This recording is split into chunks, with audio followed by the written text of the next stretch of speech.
Right, guys, what's going on? We are live. Welcome back to Arsenal on 101 on Arsenal. And I'm here with you guys to talk about who's going, who's staying, and then we'll talk a little bit transfers. But the transfer news is pretty much going to flow throughout this summer. It's going to be a mad, crazy summer for us. Gary, how are you doing, bro? I'm okay, mate. Stressed out by the kids. Yeah, tell me They're about it. driving me crazy, man. But no, apart from that, all is good in the hood, bro. So is it, they're not on half term, are they? No, they finished their half term. Yeah. But it's just the arguing between them, mate. Do you know what I mean? It just don't stop. Welcome to parenthood. No wonder I'm grey. And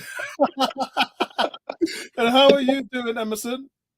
I'm okay. I'm not sure if you can hear me clearly. I know it might be Yeah. a bit crackly Now and we can delayed, hear you but clearly. yeah, I'm okay. Loud and clear. Just got a top that's appeared out of nowhere in the last few days. So I'm just trying to get rid of it before Thursday. Oh, that's a weird one, isn't it? Yeah, So that's a bit. I'm okay. I'm okay. I'm in the good spirits. That's a bit of a weird one. This month is keeping me on tenterhooks. Tell me about it. Tell me about it. So, guys, before we go into who's going, who do we want to leave, and who do we want to stay, the big news obviously is Benjamin Sesko, and I'm going to give you my thoughts, and then I'll listen to what you guys have got to say. Let me change the banner first here. Talk about Sesko transfer. Sorry, I should have typed this in before. So forgive me for my unprofessionalism. Yeah, so the Sesko transfer. So here's how I see it. I'm actually for this transfer, and the reason why I'm for this transfer is because I said over a month ago that Havertz for me should be the striker going into next season, and I've got no problems with that whatsoever. Because for me, when I think about it, he's only started 12 games up top at number 9, and he's had 20 goal involvements. He's actually had, it all comes 14 goals, 7 assists, but in the Premier League, 13 goals, 7 assists, and that's with him only starting up top for a third of the season. So the question that on everybody's lips, which is including mine, is if that's what Havertz has given you at that position for 1/3 of the season, what's he going to give you for the other 2/3? Is he going to be, for me, in the ballpark of the Alexander Isaks, the Ollie Watkins, who are scoring roughly around 19, 20 goals a season? Me personally, I think he can. I think he can do that. But as you guys know, it's not just about the goals with me. It's about what you do off the ball. It's about how you play within the system. And he's perfect for that. And if I look at any other striker coming in, you've got to show me, this guy, Havertz, is first on the team in duels, second in recoveries, second on tackles behind Declan Rice. He gives you an element that helps your defense. Remember what Thierry Henry used to say, guys? Great defense starts from the top. Yeah, it doesn't start from your back four or your goalkeeper. A great defense starts from the top. And I think him, Odegaard, Saka, they all set the trend in regards to pressing and things like that. And so if you're talking about somebody coming in, either he has to come in at equal value or he's got to be good enough to take that 9 spot away from him. And outside of a few strikers, the Alexander Isaks, maybe Osimhen, I don't see many who can come in and play as good as he's been with us. And we're not making it up, or there's no guesswork, because Havertz has shown us the goods. He's shown us what he can do in the system. So we're not talking about hyperbole here or anything like that. This is facts we're talking about. So for me, I'm all for this deal with Sesko because he's 21, he's raw, he's got a very tremendous high ceiling, could be another Haaland. Yeah, got 14 goals last season. But I think the issue is you'll only pay that 40 million if it's done before the 14th of June. I know when is the deadline? I think the deadline is the end of June, but they can't do the deal because of the Euros. So basically you got 2 weeks to get the deal done. If it doesn't get done before the 14th, do not expect anyone to be signing any deal when the Euros are going on. So Arsenal basically got 2 weeks. So long and short of it is I'm all for it because there's someone who can come in, we can supplement him and bring him in, take our time with him. There's no pressure because you've got your man in there already in Havertz. And then obviously that means you can let Eddie go because Eddie used to be the backup. Now he's the third string and there's just no room for Eddie at the moment now. And I will talk about that as we go on with the young guys. Gary, let me get your thoughts on Sesko. What's your thoughts on Sesko? Yeah, never even heard of the guy, to be perfectly honest, before all the transfer talk sort of like popped up. Obviously, as most fans do, you jump onto YouTube, don't you, and you watch a few clips. And I think what you notice with this guy, I mean, I was firmly in the Osterman camp. You know, me and Tony we discussed it a few times, like on streams, and I was firmly 100% in the Osterman camp. But seeing this Sesko, I think there's different levels to this guy. He finishes left foot, right foot, like aerial. You know, he could be the full package up front. Good link-up play from some of the clips that I've seen. And I know that you can't really judge a player by watching these clips, but what I have seen, I've been highly impressed by. I understand the point that you make about Havertz, but sometimes I think you have to sacrifice certain things for other things. So if this Sesko is going to play and score goals, because we have seen Havertz miss some chances, you know, and this Sesko looks clinical, like a la Thierry Henry, clinical. Some of the finishes I've seen from him in clips, you know, left foot, right foot, head, they've all been clinical finishes. I think that's what we're missing more than anything. That's what we're missing since Prime Uber. We haven't had that. You know, Lacazette, flattered to deceive. You know, Havertz. Yeah, although he's been a brilliant player like last season, there's been a couple of times he's been through one-on-one, he hasn't finished. So if this guy can come and score the goals, there's other players in that team that can do the recovery, that can win the balls, that can win duels.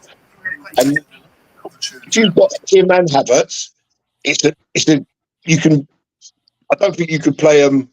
Well, you probably could play Havertz at the 8, so you still get the duels in certain games when necessary. So it could be a perfect scenario. So I'm all for the transfer. I believe you said 40 million. I thought it was more like 56 million. Well, the release clause is 55 million, but they're not like Atletico Madrid, who are bang on. Like with Atletico, they want all the money and they want it all up front. RB Leipzig is very flexible in regards to they need the money. They're struggling for cash big time, and the player wants to leave. The player's already said he wants to go to Arsenal. So for them, they're cashing in. They're cashing in while it's hot. They're striking while the iron's hot in their respect. I say if we're gonna sell Eddie to Fulham, if we get this guy, but Eddie, we can't afford to let Eddie leave until a replacement is signed. So I'm all for the transfer. I'm 100% for the transfer. But from what I've seen from this guy, he's jumped over Osterman for me. I don't, obviously none of us know what he's like in the role that Havertz plays, like winning the duels and stuff like that. He's 6'5". He's got a bit of pace about him. He clocked up the same pace as Kieran Mbappe at full tilt, didn't he? So yeah, I would say this guy's really raw. Sesko's raw, and like Martinelli, we're gonna have to bring him up. We're gonna have to. Yeah, but like you said though, Polo, we've already got Havertz there, so we've already got a ready-made 9 that we can play. Yeah. Why this guy beds in? You know, sometimes it takes 3 months, 6 months, a year, but he can learn on the job because we can afford to carry. We can afford to carry a player if that player's contributing to the team, right? Yeah. So if Havertz is the mainstay, this guy gets bedded in, plays the so-called lesser games. I mean, for all we know, he may come in and he could come in and hit the ground running. Yeah, of course. No, Remember what you happened don't with know. Edin Dresco at Man City? Yeah, I mean, you're coming into a team with some 35 players, right? Odegaard creates chances like you drink tap water. Yeah. You know, Saka creates chances. So he's coming into a team where chances are going to be presented to him. If Yeah. he can take them chances, he'll be worth his weight in gold. And Yeah, at I 40, agree. 45 million or whatever the price may be, it could turn out to be a proper rock solid bargain. So I'm all for it. And I think we can allow him 6 months to bed in and go from there. Yeah, and before I go to Emerson and Ebony, I just want to say a few things, guys. Firstly, a shout out to Kevin Campbell. We all know he's not doing well at the moment. He's in hospital. He's struggling with his kidneys quite badly. I have heard some uplifting news today, but nothing really that I want to talk about. So for me, it's just really saying prayers and hoping that he comes out of it. Yeah, there's a lot of this stuff going around. As you know me, guys, I'm dual sports. I follow sports all around the world. We just heard that Dallas Cowboys Larry Allen, an all-pro left tackle, Hall of Famer, died at the age of 52 today. So it's just happening all over where people are struggling. And Kevin's a strong guy. He'll get through it. And it is kidneys, so I'm hearing that there's good things that are coming out of it, but we'll have to wait and see and pray with some good news. But we just got to be diligent and careful and everything we do, because we're hearing news coming out every day where these guys are struggling. So they just need our prayers, man. Yeah, I always liked Kevin Campbell. It was unfortunate for him that he was around at the same time as Ian Wright. Yeah. I remember, was it a game where he scored a hat trick and Wright scored that 35-yard chip from the byline into the opposite corner and got all the plaudits in that game, but the guy scored a hat trick, So, but the good news is those were the days of 4-4-2, so you could afford to have two strikers up front. Yeah, but I say he was a good solid player, man. Yeah. Good. I mean, in a perfect world, I remember what they tried to supplement Dennis Bergkamp and Thierry Henry, and then they did that with an Elkin. So the days of 4-4-2 was still sort of alive and kicking.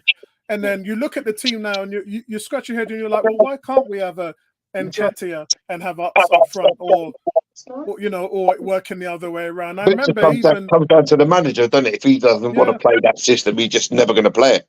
Yeah, that's right. And I remember even when Adebayo was coming up the year before, he scored 30 goals. He was playing with Van Persie. So there's always ways it can happen. It's just really down to a system. The most solid way in today's football would be, you can't do that unless you play three at the back.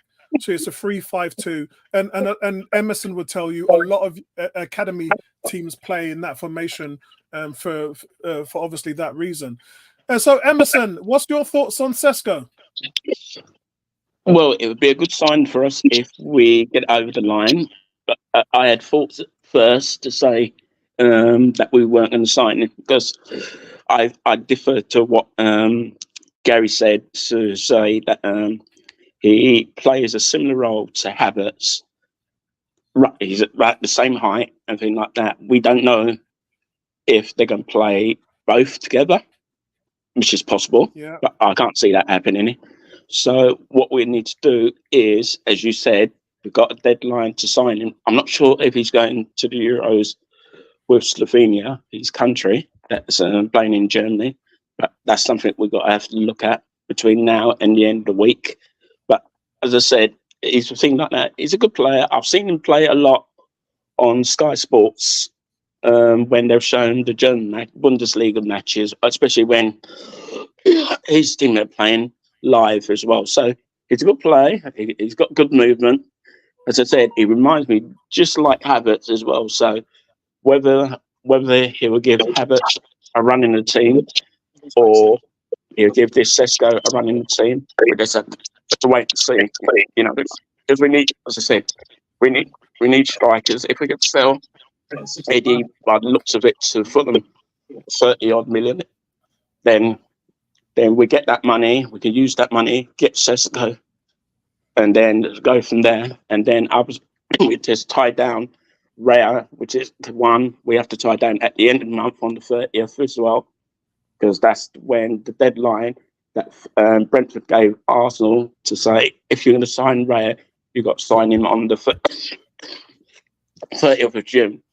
So we have to wait and see. But Raya will be with Spain in the Euros. So hopefully Edu and some of the other people behind books will get that over the line on the 30th. And as I say, we just have to wait and see if Sesko signs for us. If he does, so be it. If he doesn't, he may move on to something more bigger. But I can't see him moving on to any of the big name clubs in Spain. Possibly, I don't think even in France, because I don't think France have got any teams that can afford him. So Arsenal will fit the bill if he signs. So good luck, and we'll see. And before I go to Ebony, I just want to say it's in regards to transfers, we all know how it works. We've been here, we've done it all before. All parties have to play their part to ensure transfer can be done. So the player has to want to go to the opposing team, Arsenal, tick. The Arsenal obviously will have to be interested in a player and want to pay up the value, tick. So we know that's perfect. And then the opposing team has to want to sell. And that's where we are at the moment now. The retention side, that's where we are. They're trying to convince him that they're the better option and they want him to stay. But obviously this is the Premier League. Everyone looking on the outside is seeing this Arsenal team is going to create a dynasty. They finished second twice, and they really should have won both last season and this season. That's 2 titles really that have just evaded us. But we're gaining ground, we're improving every single year. It's sort of nonsense us screaming the fact that we need a striker when we've back-to-back years broken scoring franchise records. So Arteta knows what he's doing. Arteta ball works. You know. Yeah, you think how many chances? You think how many chances Jesus missed? How many chances Tavares missed? You know what I mean? And they were primarily our top strikers. Yeah. And if you've got a guy, imagine if we had a Tierney in this team or an Ian Wright. Yeah. The record, we would have scored 50 more goals. Yeah, I know. But in one way, I mean, that's our level.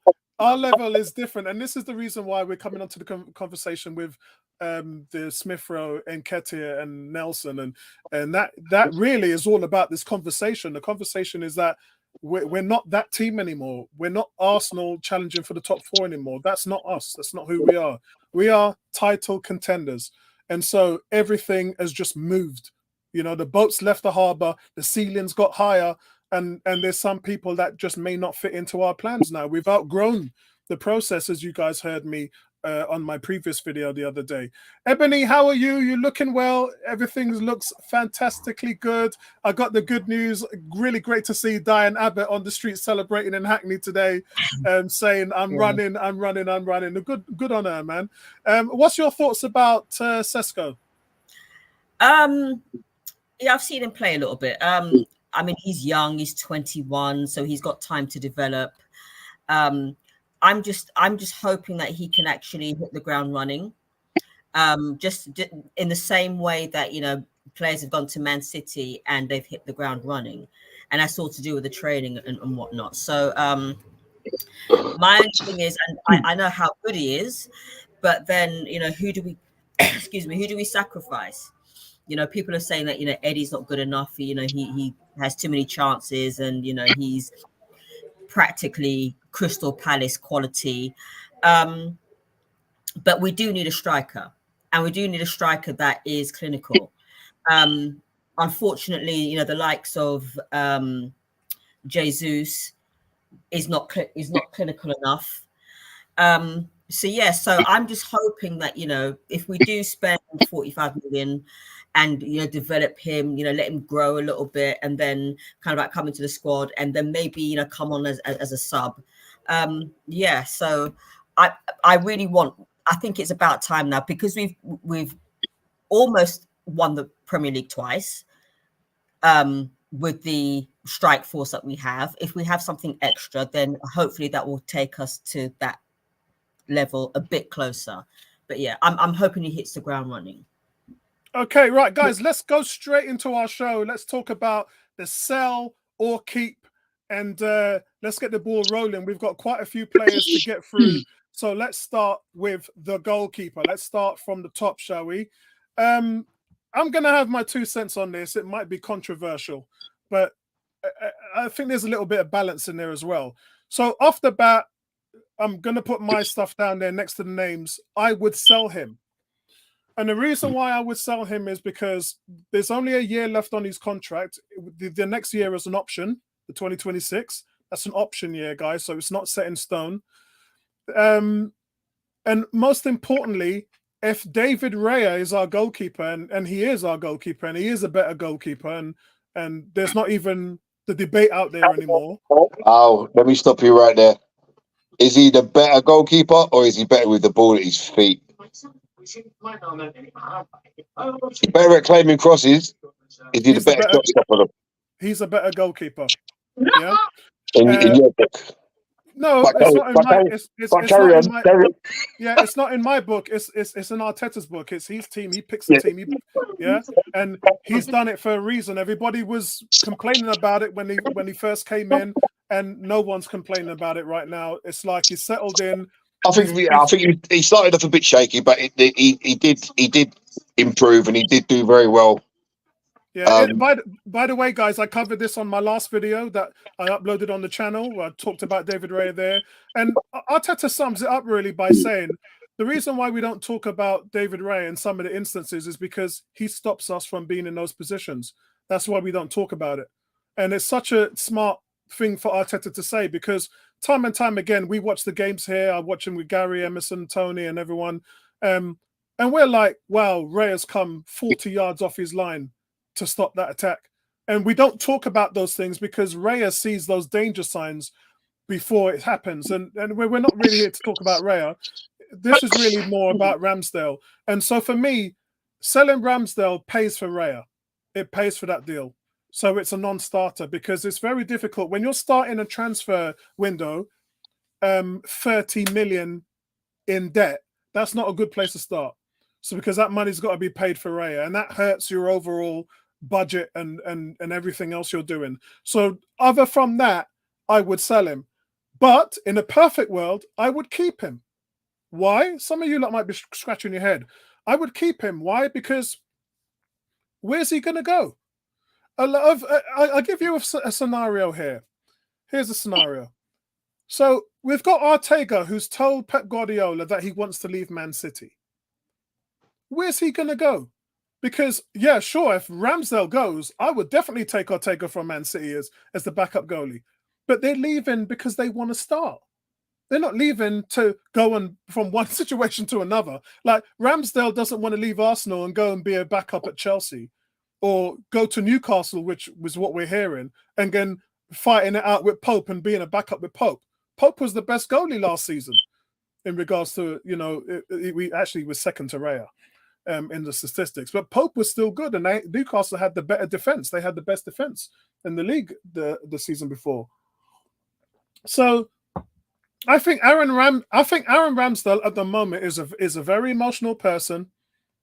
He's angry, he's frustrated because of the lack of playing time and chances.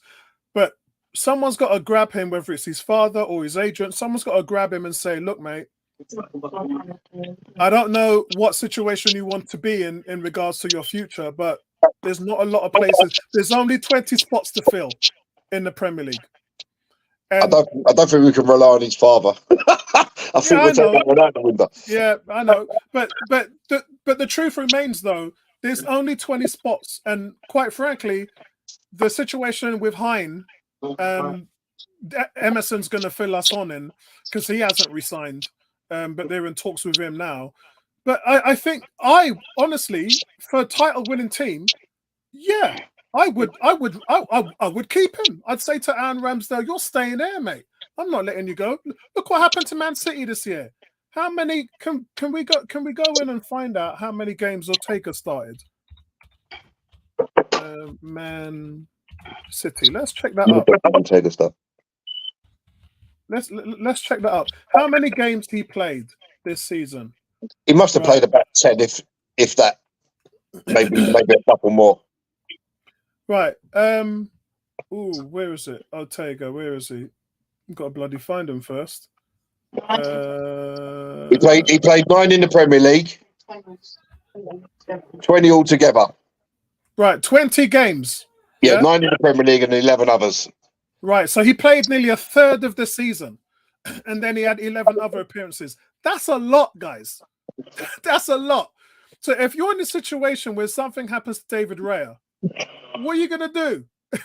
Seriously, what are you going to do? You're going to depend on Hyde? Really? No. Who else is out there for you to get? You can try and get Ortega, but he's not coming somewhere to sit behind the starter again. So those are I'm just giving you a better balanced view in Ramsdale there. Yes, I think selling him's the best option for the club and the player. But at the same time, if a title-winning team, I would want him to stay. Ebony, I'm going to let you go second because you're a fan favourite of Ramsdale. So is Gary, but you've just got a lot more to say on the matter. What would you do? Keep or sell? Listen, I think we all know the answer to that, and that's keep. And it's not because, look, he is an England prospect. He is a good goalkeeper. Yes, he's made mistakes. But then you have to understand that, Arteta's brought in Raya. All of a sudden, Raya is, number one. Aaron is just pushed to the side. And obviously, he's going to feel away about the fact that, 1 minute he's number one and the next minute he's playing second fiddle. If you take into consideration, how many goalkeepers does Man City have that are good? So we can't just rely on just the one good goalkeeper. We need at least two. And we at least need at least two decent ones. I mean, I've resigned to the fact that Raya has gotten better. His throwing has gotten better. I'm still skeptical on his decision making at times, and I'm also skeptical on the fact that he may not be as agile as Ramsdale. Hence the reason why I'm not a big fan of selling Ramsdale. So therefore, I keep him. We need numbers. We need at least two good goalkeepers. As far as goalkeepers are concerned, where if we were to sell Ramsdale, then where will we get a goalkeeper? Yeah, that's. Ortega could end up staying at Man City for whatever reason. So I would, if I was advising Ramsdale, I said, look, Ramsdale, you can still play a part at Arsenal. Even if it means playing in the cup games and the early stages of the Champions League, we still need you because he has the expertise, he has the agility. He's a good kicker. I think very good at the back. He's a leader, and he's very vocal, and you need that in your goalkeeper. I don't think Raya is as vocal as Ramsdale when it comes to marshalling the back line, telling people to go where he wants them to, where he wants the players to be. So keep him. Yeah, Gary, there's a lot of chat in there. A lot of people are saying they'll take a minimum of 30 million for him. Cam saying, speaking of Alisson and Edison, rumor is a Saudi league wants both of them. I was just going to say that about Edison, funny enough. Yeah, I mean, Ramsdale could find himself. I mean, it's money, isn't it? Ramsdale could triple his wages if he goes to play in Saudi. So, what's your thoughts on this?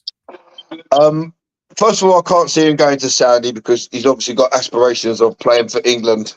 The Newcastle links don't make no sense because they've got Nick Pope, right, who's currently out injured. But then if he goes to Newcastle and Pope regains fitness, who's going to be number one Is he going to find himself on the bench at Newcastle? I'd rather be on the bench at Arsenal. Yeah.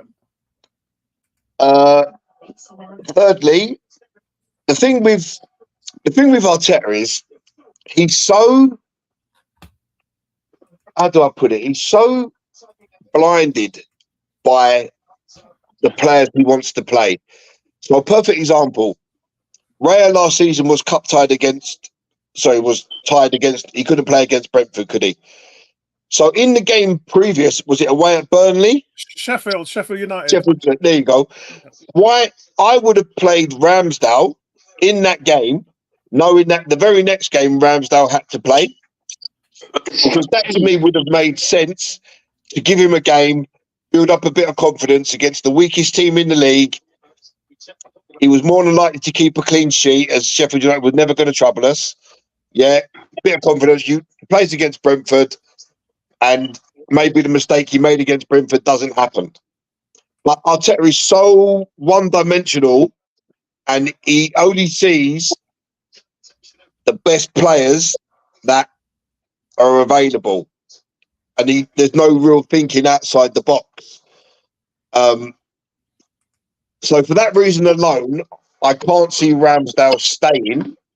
I would like to see him stay, even if it means you lose him for free at the end of his contract. He only cost 24 million, and he's more than repaid that with some of the saves he made to get us into the Champions League.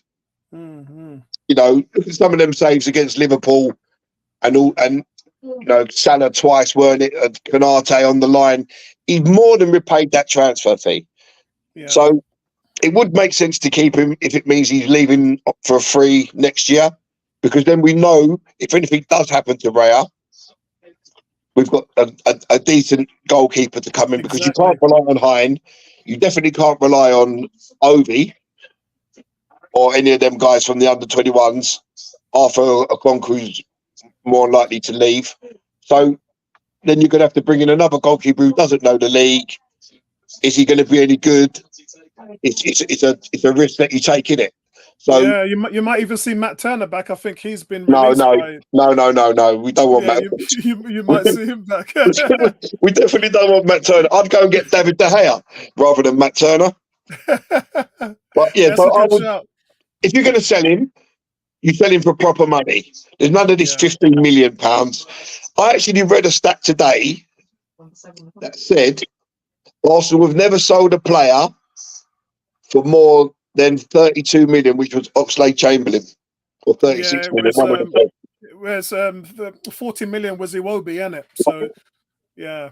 So if we're going to sell, let's get the top dollar. If Chelsea are demanding 30 million euros for Amari Hutchinson, why are we selling an England international for 15? Yeah, totally agree.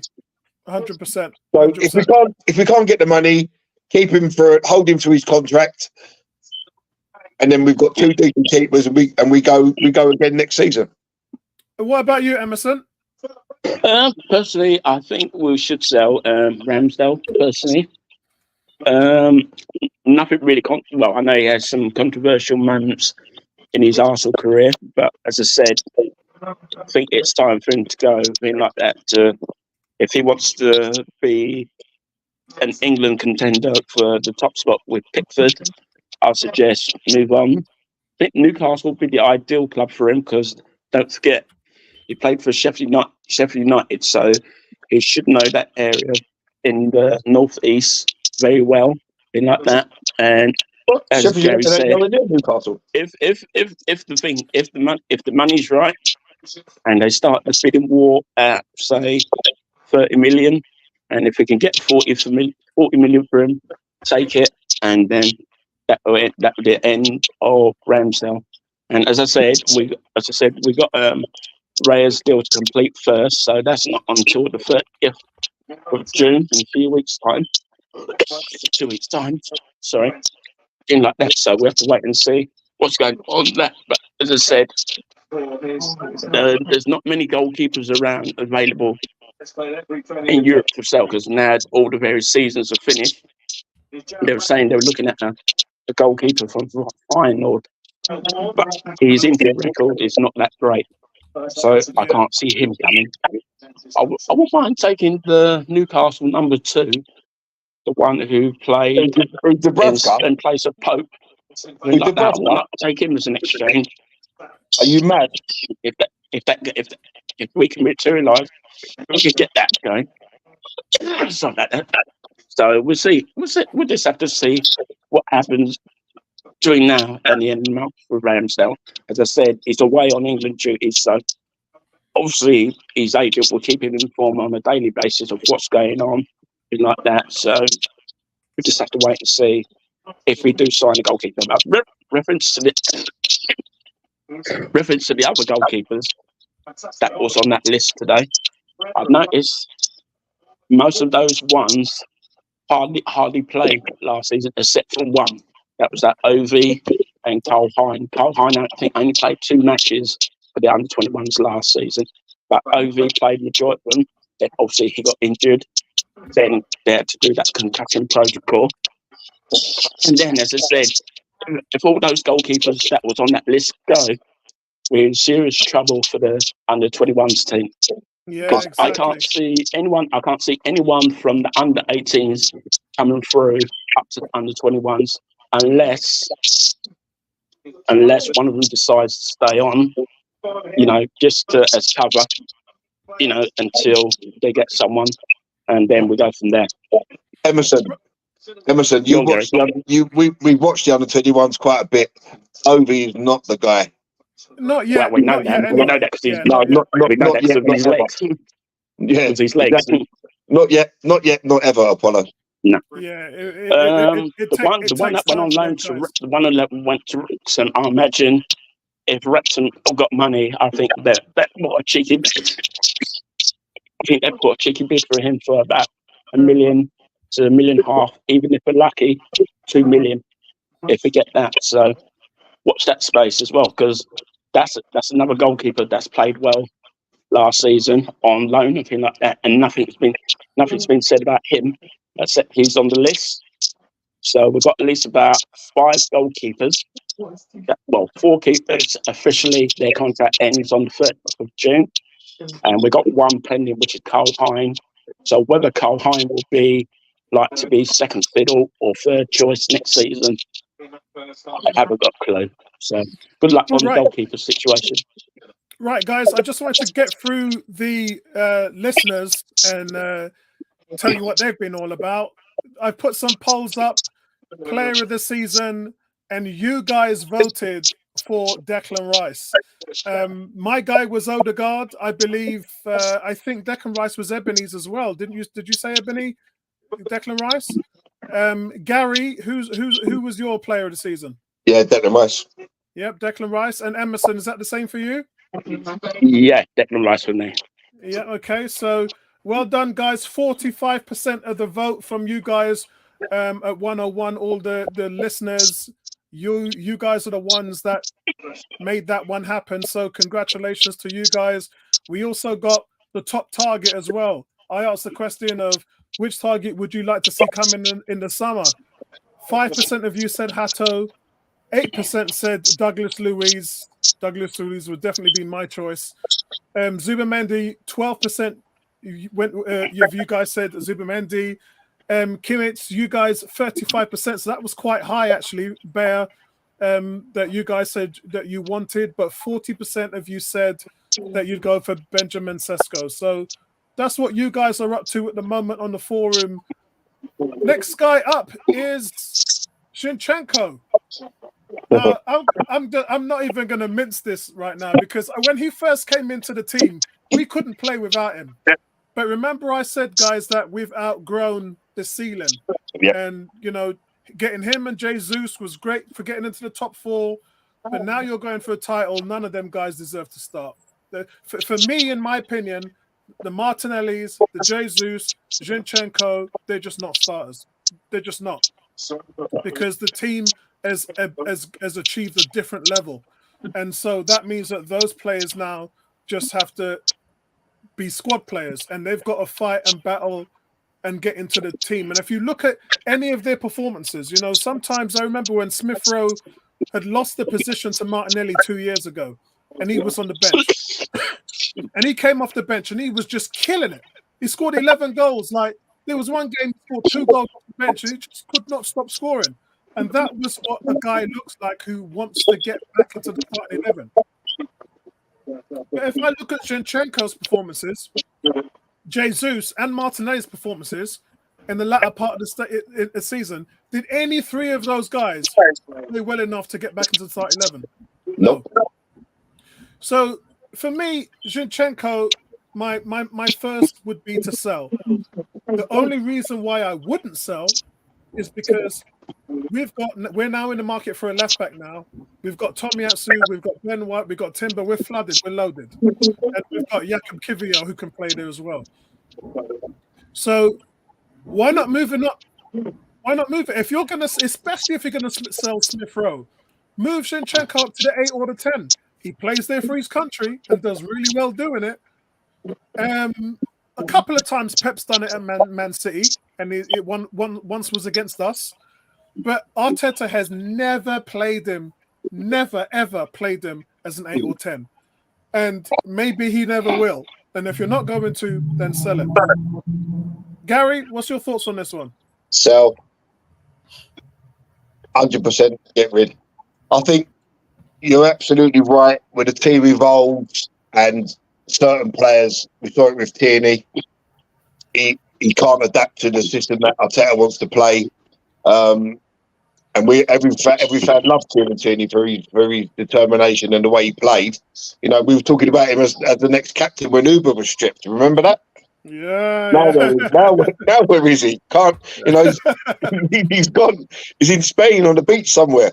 But yeah, Zinchenko, he done well, but it's no coincidence, right, that the defence became so much more solid once he was out the team.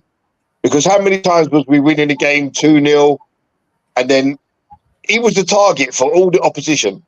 That long cross-field ball caught him out all the time. He was sleeping, or he'd make a mistake, he'd give away a goal and put the team under pressure. So it was no coincidence that when he got taken out of the team for Kiwior, and then when Kiwior got taken out of the team for Tomiyasu, the team still remained strong at the back. Yeah. I don't see him being moved up into the 8 or the 10, because I think that as long as he's on the pitch, there's going to be a calamity defensively at some point, whether it be a tackle for a penalty or not tracking back or whatever the case may be. So, unfortunately, he done okay for us, but I think his time has come. Yeah, shout out to Tony in the chat as well. And I just wanted to also, another public announcement for you guys. Bertram has launched his new YouTube channel today.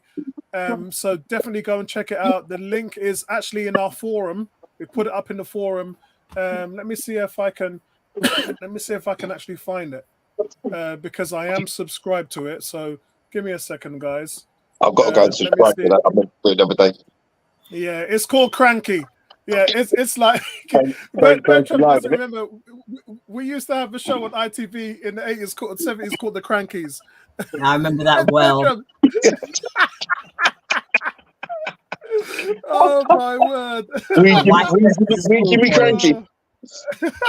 You know the husband and wife in real life, right? Yeah, they was, yeah. And the wife played the little boy, in it. That's right. Yeah. Unbelievable.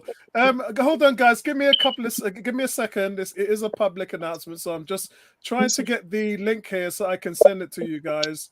And then I'll send it in the chat, and then you lot can go. Where am I? Come on. And then you guys can go and check it out. He has sent it to me. I don't know why it's not coming up here. Right, what is it called? I'll tell you what it's called here. Sorry about this. I know this is very unprofessional of me to do this while we've got a stream going on. Right, it's called Cranky Live. Right. So let's just quickly see this. That should come up here. And then I'll send it to you guys. While I'm doing that, Emerson, keep or sell Zinchenko? Sell. Obviously, the weakest link of the team. So if they could get money for him, between 15 and 20 million. Sell him to the best bidder. Although reports have been saying Bayern Munich are looking into him as well. So obviously he wants to go back to Ukraine somewhere along the line. As I said, he wants to fight with these troops for his country. So sell. And as I said, guys, he was the weakest link of the team. Let me just send this to Bertram to let him know that I've just introduced Eternal. I mean, he's gonna be chuffed. He's working hard at it. He's already got 100 views on his first video, and so it took me a year to get 100 views on my first video. But then in the second year, I went up to 2,000. So YouTube is hard work, guys. YouTube is not easy. And so, guys, I've left the description here. This is Bertram's new channel. Please click on it. Please check it out. Please support him. He's one of our own. Yeah, so let's show him some love. Yeah, let's show Bertram some love. Ebony, keep or sell Zinchenko? I'd sell him if you're gonna continue playing Zinny as a defensive player. Sell him because he can't defend. My 78-year-old mum can defend better. Otherwise, if you're gonna push him forward, because he's a better offensive player than he is defensive, then keep him. Put him in a number 8 put him in a number 8 role. But otherwise, as a defensive player, sorry, he's got to go. Yeah, excellent, guys, excellent. Right, this one is going to hurt me more than it's going to hurt you guys. Keep or sell. Keep or sell Eddie Nketiah. Guys, a lot of some of the people in the fan base say Arteta's never brought any player up from the youth, and we know it was Emery that gave Saka the first opportunity. But when you look at how he's developed to Martinelli, and when you look at what he's done with Eddie, when Eddie was he had taken the opportunity twice off Lacazette. Originally, when he took it from him, Lacazette couldn't get back in the team, and the only reason why Lacazette got back in the team is because Eddie got a red card. It was I think it was an accident play where we clipped the guy, and he got his second yellow and got sent off. And obviously, the other time was Lacazette didn't get the job back. Eddie came in the year we were going for top 4 and we just missed. And then he got 5 goals in the last 8 games, including 2 man of the matches against Chelsea and Man United. Both of those games, he scored 2 goals. And since then, wait for it, Eddie has scored 37 goals in 60 starts. He's recorded at the Emirates. The last 22 matches he started at the Emirates, he scored 17 goals. The last game he started for Arsenal, he scored a hat-trick against Sheffield United. So this isn't a player who can't score goals. Yeah, let's put that out there straight away. But I think this is a player that, again, like Smith Rowe, like all the other players that we've talked about, where the team is just hitting a different ceiling. Arteta likes the guy. He's always liked him. He's liked him from day one. But I think if Eddie comes out and says, I want to go because I want to start elsewhere, I'm hearing West Ham, Brighton, Fulham and Wolves have inquired about him over the last, what's today? Today's Monday, right? So this was Friday. So Friday, 4 teams from my sources have told me that teams are inquiring about him, and I heard that there's another couple of teams today, but I don't know who they are. But basically, they want Eddie. Eddie's a goal scorer. He does have his weaknesses though, and I've pointed out. I've tried to be balanced, being an Eddie fan. When he comes off the bench, he's not that impact player that you need. He has to start from the beginning of the game in order for him to grow into the game and become effective. And then he doesn't do well away from home. His scoring record is not as impressive as it is at home when he's away, but it's still a huge, massive talent. He's 24 years old now, so he's going to be looking to move on. So unfortunately, if we get an offer of 30, 40 million for him, just like Balogun, then I'm selling. Gary? Yeah, like you, I've always been a massive Eddie fan.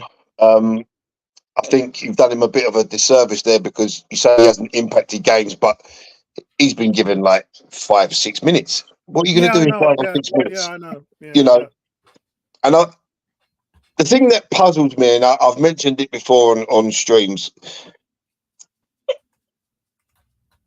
Arteta doesn't give him a start, but he expects him to come on with 7 minutes to go and do something. I don't understand that. Because when he's been given his chance, he's never let us down. He's improved his body strength. He's improved his work rate. He hustles. He hassles. He scores goals. But there's no... We said, didn't we, at the start of the season, Arteta has to get this rotation thing right. And yes, we saw little bits of it. But for players like Eddie, didn't see him nowhere near enough. But when there was injuries, who did he call? Eddie. Scored goals and then again disappeared. Once Jesus came back, he doesn't even get off the bench unless the team are losing, and then he gets like 5, 6, 7 minutes to go and score a goal. It's never going to happen unless he's just like really lucky, you know. So if he's not going to play, if I was Eddie, I'd want to go and play because I think he can do. And people say, "Oh, he's a Crystal Palace level, this, that," and that's rubbish. Hey, listen, bro. Nobody wants to play Crystal Palace right now, you know. Their striker, Real Madrid, inquired about their striker, and so did Barcelona. And yeah. A lot of teams are that striker right there.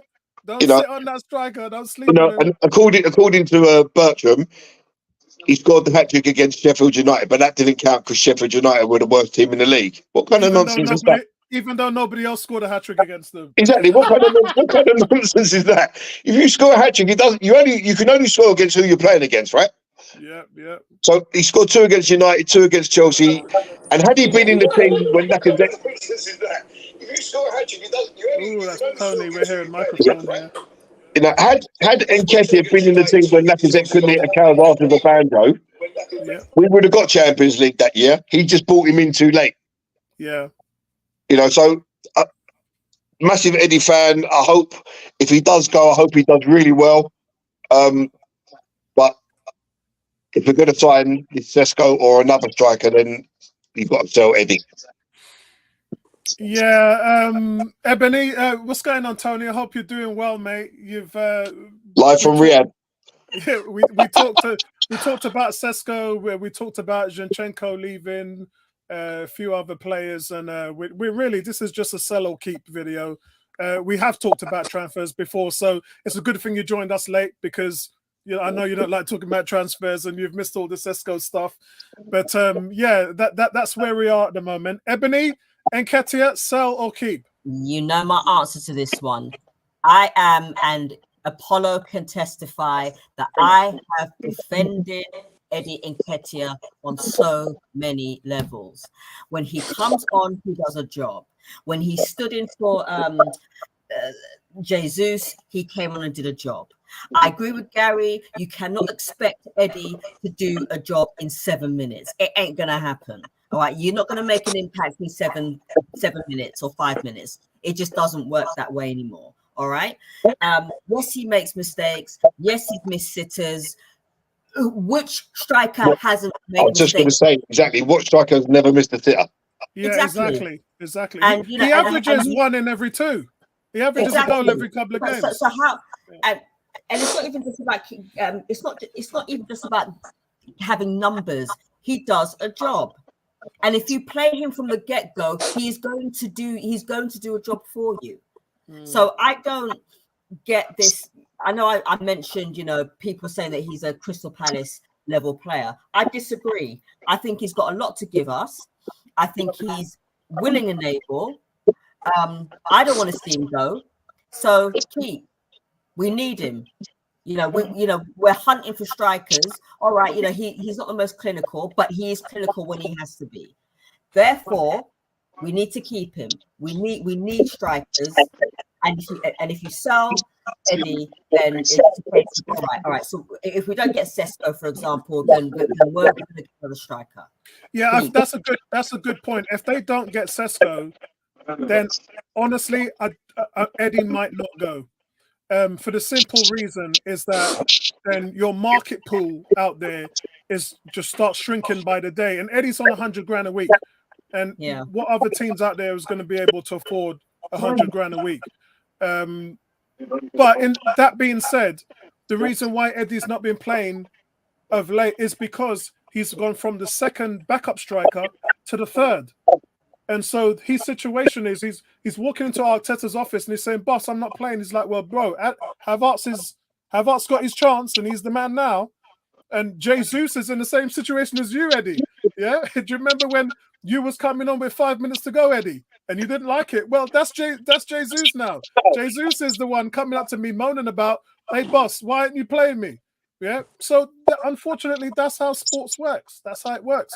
So for Eddie, there is a scenario where he can stay at Arsenal, but then if you're going to get Balogun money for him again, 30-40 million, then you've got to sell, because that's for you and the player.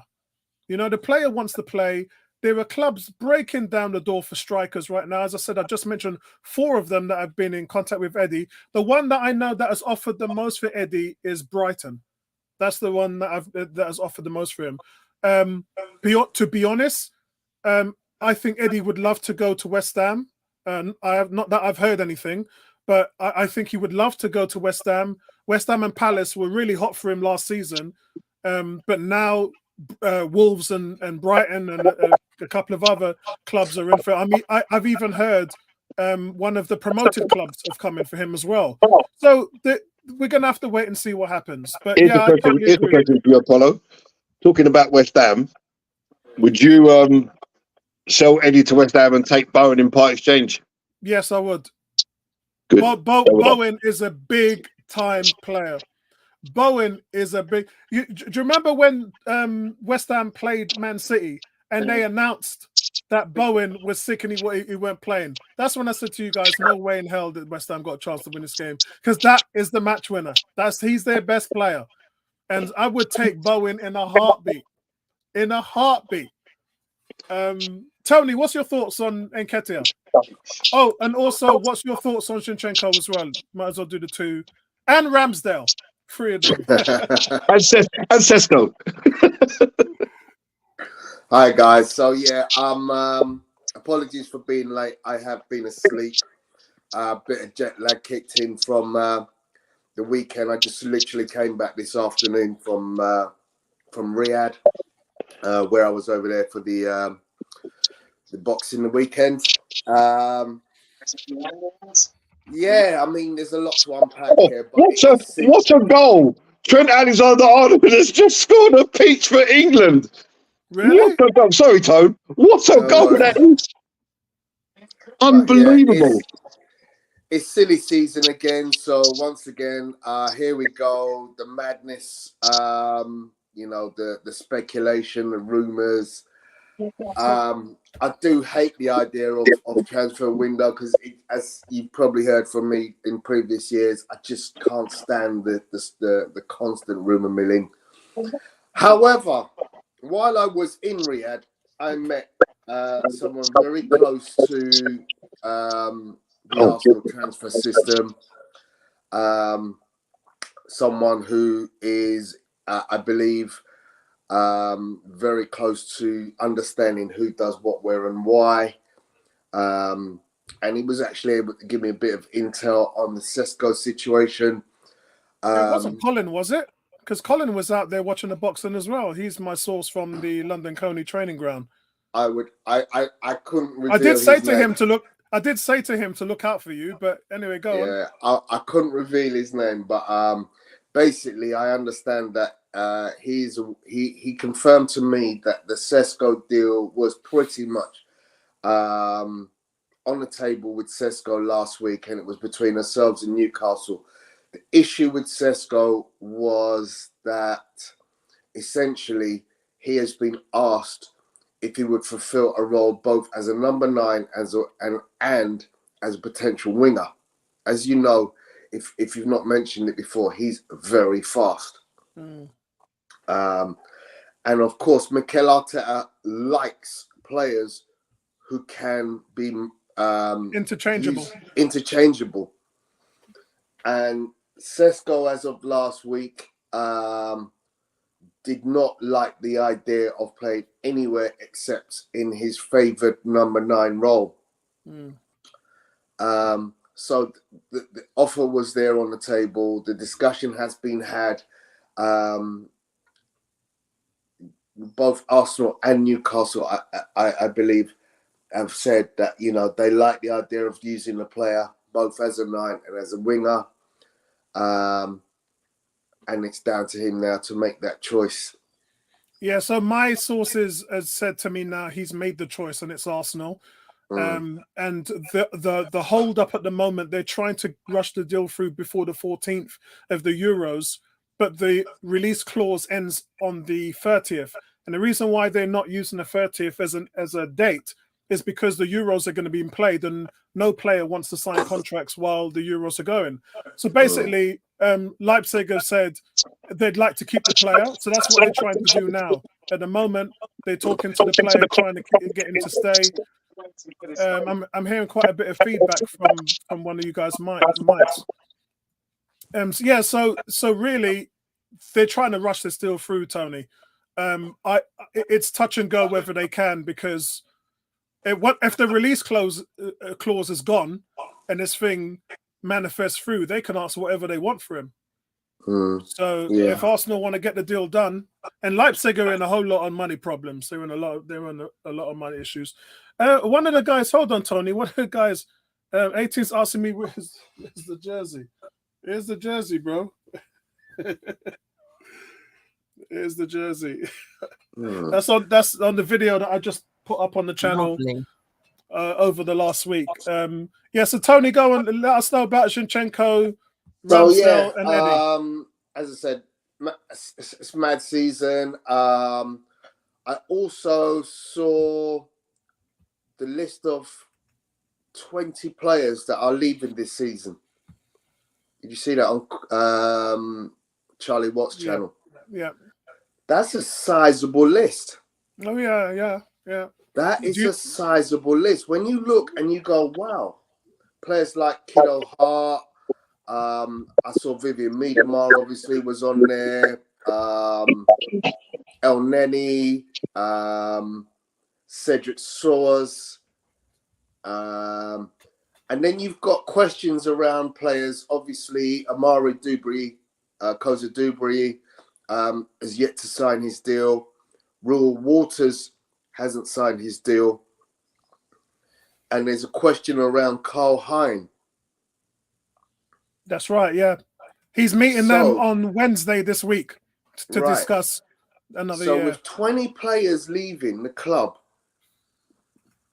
suddenly you have to look at this whole situation and go, hang on a second, how am I going to have sufficient home-based players if I'm losing that significant number of players?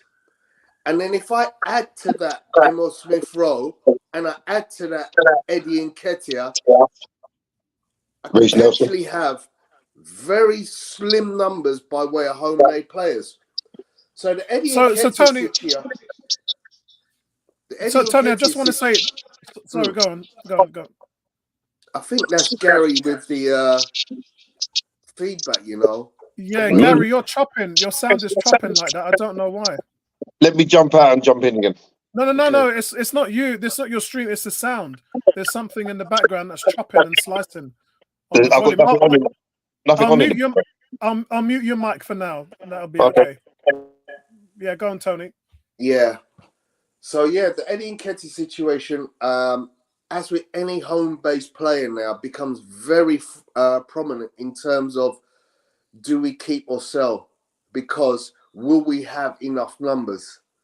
I just wanted to come in and say on when you talked about the 20 players leaving, the reason why that's being done is 3 years ago when they got rid of Reiss, they managed, and they got rid of Ozil, they got rid of Aubameyang, they managed to get the wage bill down from a whopping 240 million down to about 130 million. So they knocked over 100 million off the wage bill, which is great work. But what's happened over the last few years is not only have we offered long-term deals to all of our players, Tony, but then Champions League money kicks in and more bonuses. So to cut a long story short, our wage bill, I'm not sure if anybody knows this, but our wage bill now is 169 million. So it's creeping back up again. And so that has to be managed, if that makes sense. We have the third highest wage bill in the league behind Man City and Man United. So there's supplements that has to be done, because remember, Arsenal works out their finances over the term. So it isn't more so 1 year. That money is calculated over the service of the contract. So quite frankly, they have to manage their money a little bit long term. Yeah, I mean, the thing is, you got to remember is Arsenal have given quite lucrative contracts of 100k a week to the likes of Eddie and Reiss Nelson. So you have these significant players at Arsenal who are home-based players, who are on not the worst money. And that is part and parcel of being a successful team. Obviously, you know, if you want to have a successful squad, then every member of that squad would need to be remunerated appropriately. And that's one of the dilemmas, I think, is having significant numbers of players, yeah, on decent money who can contribute. Because I think as we sort of looked at the end of last season, people were like, or especially myself, we're looking and thinking, well, we're paying Reiss Nelson 100 grand a week, but he can't get a minute on the pitch. You know, Emile Smith-Rowe is getting good money. He's over 100 grand a week. He also was struggling for minutes. And Eddie Nketiah is on 100 grand a week, and he can't get minutes. So then you're like, okay, Gabriel Jesus, he's on 180 or close to 200. 180. Kai Havertz is on 280. Right. So clearly, one of the highest players. Kai Havertz's money kind of tells you where he should be in the pecking order. He should be our starting striker. Yeah. So those are things that really do weigh into, you know, where you look at players and you say, okay, should we keep or should we sell? Well, maybe a player who's on 100 grand a week and can't get minutes should be sold. But then, as I said, with the number of home-based players leaving, Arsenal have to be very careful. So I just wanted to put that in the mix in terms of, you know, ultimately, I would say the club needs improvement in certain areas.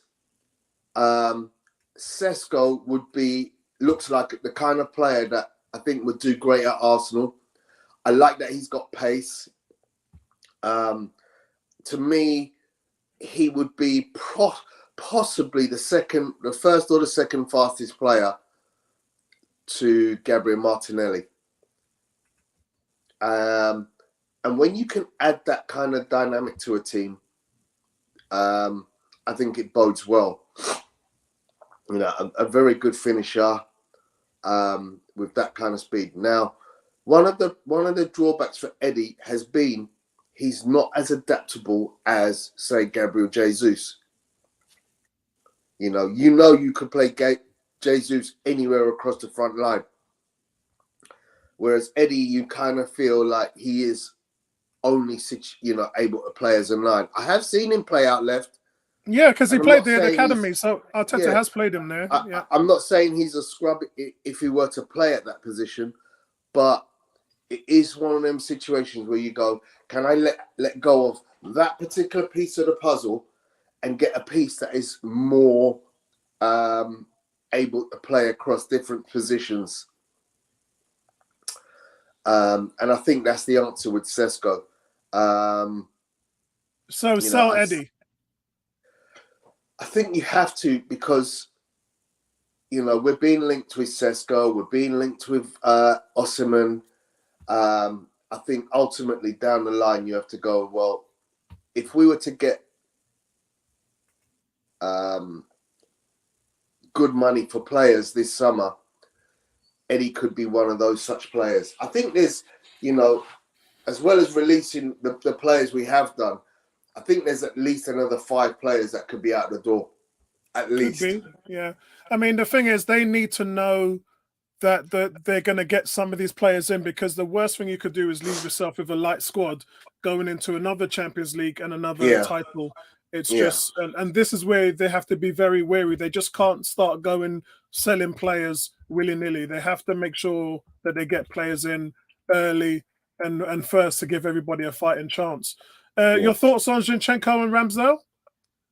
I mean, Ramsdale just has to go because he's just too good to be sat as a number 2. So he's going to go 40 million, take the money. That is part of the reinvestment into new players. Obviously, you then have to go and buy another keeper. Yeah, we talked about that. Yeah. So that's kind of 1 in, 1 out, easy. Zinchenko, for the exact reasons that Gary's mentioned, he's got to go. There's just too many other options at left back. You know, Timber, Kivior, Tomiyasu. Even although I hear Tommy could be a make weight in the Osimhen deal, you know, I think there are players there that we need to you know, look at and go. The inverted fullback role, to me, Benny White can do that. Okay, right. So let's get on with Fabio Vieira. So for me, guys, very straightforward for this one. Keep. And the reason why I'm saying keep is because, and I've always been a fan of the player, even when, you know, the fan base went through El Nene stages with him where they were just like, he's rubbish, get rid of him. He doesn't suit the league. Let's get him out of here. And much like El Nene, I've always liked the player because he's got talent. He's creative. He scores goals. He creates. He assists. He's got everything that you want in a creative player. And he's just had probably the worst experiences at thriving at the club because it just hasn't happened for him consistently. And I think that his role would only increase, especially if Smith Rowe goes. His role in the team will only increase next year. And for me, it's a make or break season for him. That's it. It's a make or break season for him. If Zinchenko goes or Smith Rowe goes, we've got no depth at number 10. Zero. Got zero creative depth there. So for me, guys, it's a keep. Gary? Get rid. Not good enough. Too lightweight. Some players just don't adapt to the Premier League, Apollo. That's all it comes down to. You may be all right in Portugal where it's not as intense, but I haven't seen Vieira do anything that tells me that he can play in this team. So just for that reason alone, sell, try and recoup the 30 million that you paid for him. Get as much as you can. I'll drive him to wherever he wants to go. Or he can use Ebony's free travel pass. But yeah, I just don't see how he can adapt any more than he has. He just doesn't. He's just too lightweight. I think it was the same with Pepe. You know, look good in France. Come over here where it's more physical. And like Pepe did have a sort of okay season. But then he scored 16 goals in one season and 10 assists. It was an okay season. Yeah. You know, but he didn't follow it up, did he?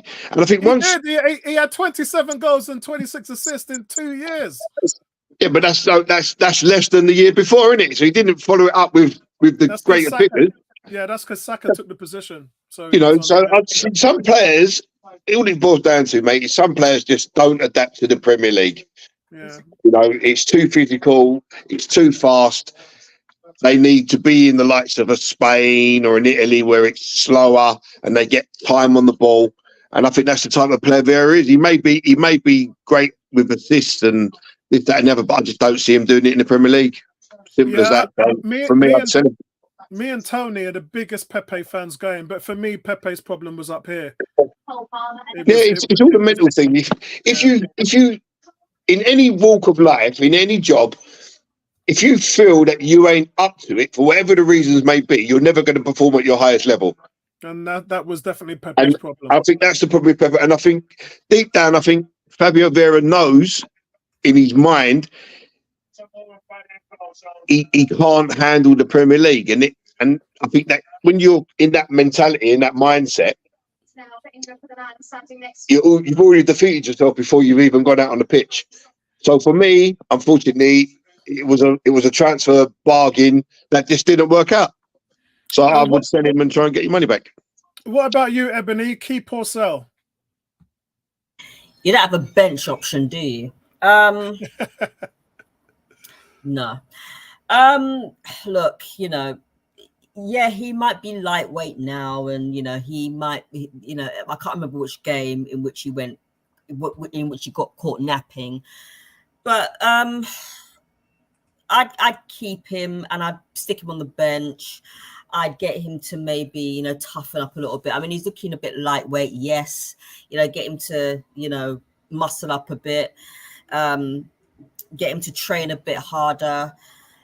Bring him on for the cup games in the latter stage, I guess, or maybe even the earlier stage, I guess. But I'd keep him for that. Yeah, I'd bench him for that.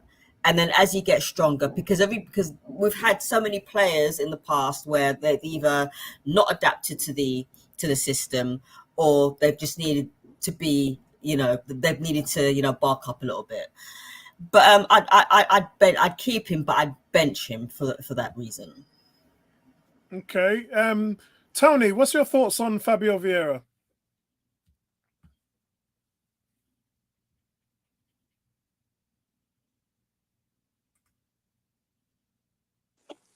Okay, so I just typed it in the chat. I like Vieira. I like Vieira. I think for a number of reasons we keep him. I think he knows the system. B, he's very flexible. He can play numerous positions, including that 10, as you said. I believe he's a baller. Yeah. I've seen some of the assists that he's capable of. And let's not forget the numbers he was putting up before he came to us. Yeah, and the beginning of last season, Tony, when he came in. Everyone was like, where's this guy been? Those numbers deserve appreciation. I think if he goes anywhere, he could turn into like a Bruno Fernandes type player. Yeah, I agree. He looks like, people will say Bruno Fernandes' work is not strong, but he's a creator. Vieira, for me, he's had an on-off season, but I believe there's a player there who's going to be able to contribute heavily in a year next year.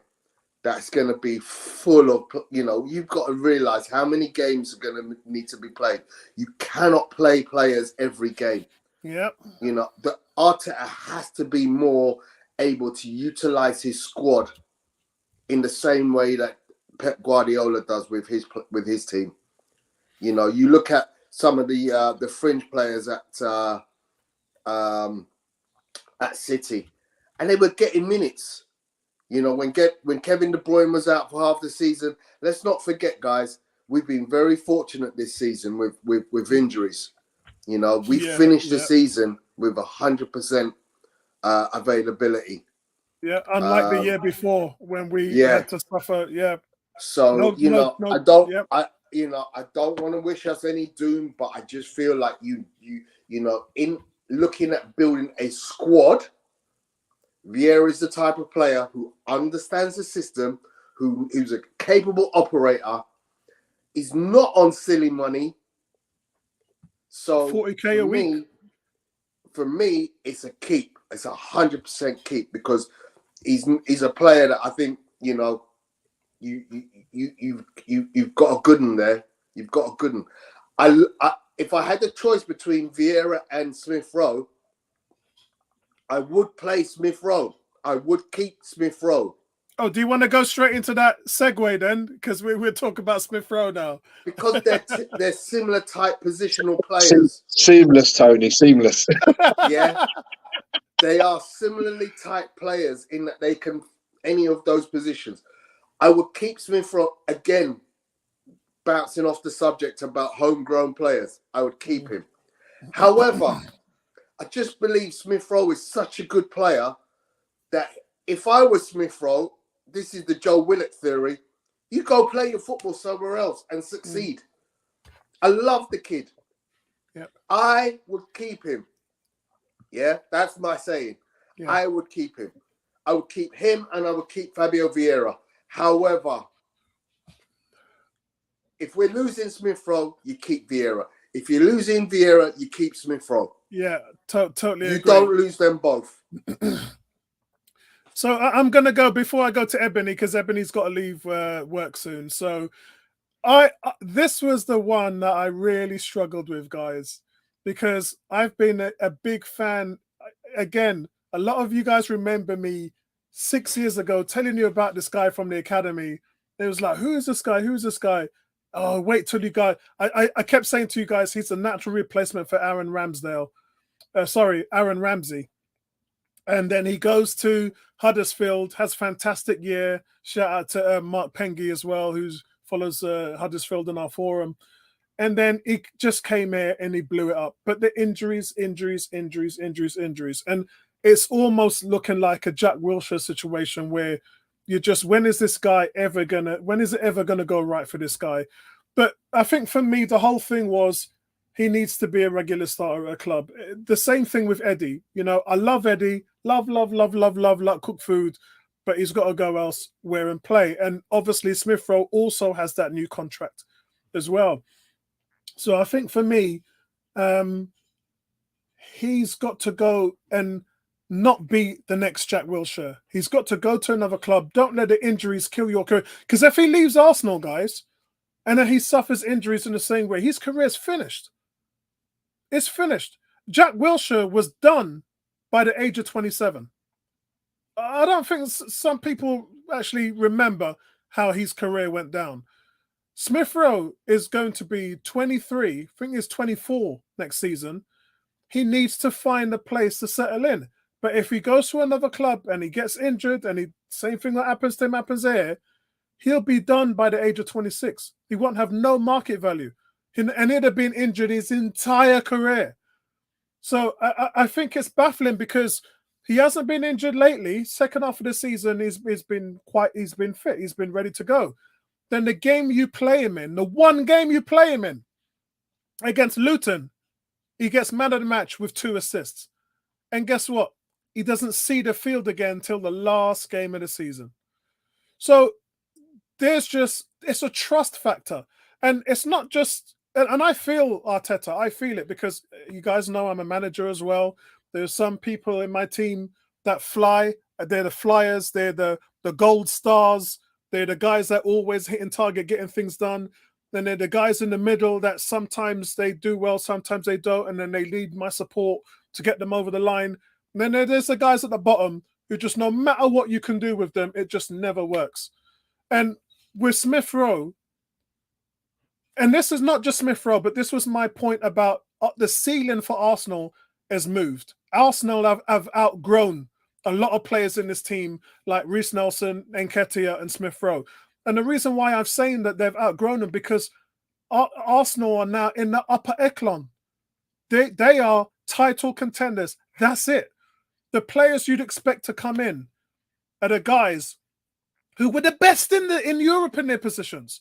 There's no way you improve in your team unless you bring in the best of the best of the best. It just doesn't work that way.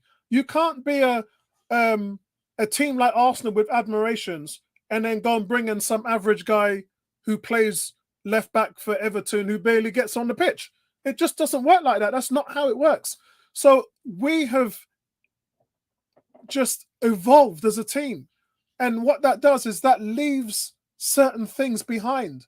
And those are these players that we were talking about. And we got to be careful because as Tony talked about the homegrown situation, this is where we now have to get the Kozia Dubry, the Waneri. We've got to get these players from the academy to come in and replace the Eddies, the Smith Rowes and the Nelsons. And then that's the 1-for-1, isn't it? So you don't suffer on the back end with the homegrown rule. But for me, guys, very capable player, just like Eddie Nketiah. But unfortunately, he's got to play somewhere else and make it happen. So sell. Ebony, you got to go soon, so I'll let you do this quickly. I'll let you do this one quickly. Okay, ESR, I'd keep him. Yes, he's injury prone, but then he's also one of those players whereby when he's not injured, he does a job. He's a bit like Fabio in that respect. I just think that his only downfall is that he is injury prone. And if you're going to play somebody like that, when he's not injured, if you're going to play somebody like ESR and he gets man of the match, why are you not playing him in the games after that?